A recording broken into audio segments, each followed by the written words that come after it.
Yes, can we read Luke chapter 7 verse 36 to 50? Where Jesus forgave the sinful woman.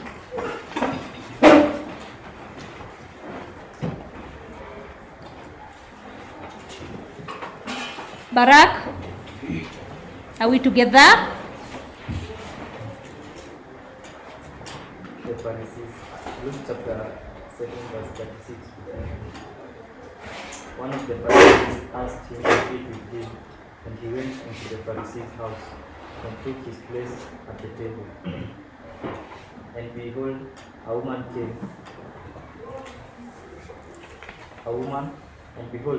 woman of the city, who was a sinner, when she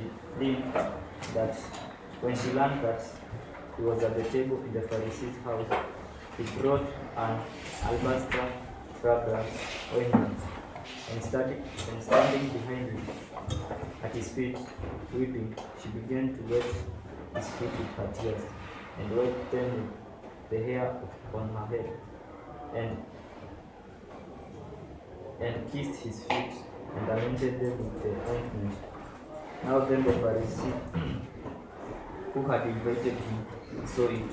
He said to himself, if the man were a prophet, he would have known who and what sort of woman this is, who is touching him, for she is a sinner.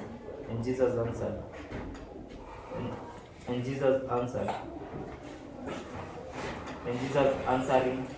said to him, Simon, I have something to say to you.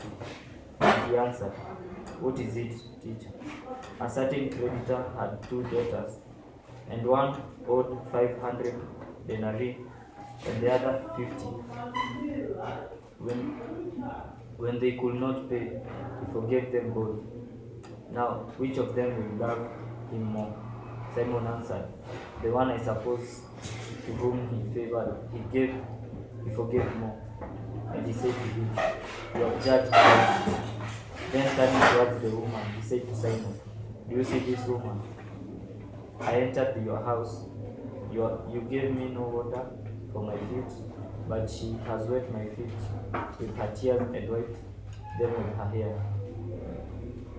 You gave me no kiss, but from the time I came in, she has not ceased to kiss my feet. You did not anoint my head with oil, but she has anointed my feet with ointment. Therefore I tell you, her sins, which are many, are forgiven, for she loved much. But he who is forgiven little loves little. And he said to her, your sins are forgiven. Then those who were at the table with him began to say among themselves, who is this, who even forgives sins? And he said to the woman, your faith has saved you. Go in peace. Thank you. So here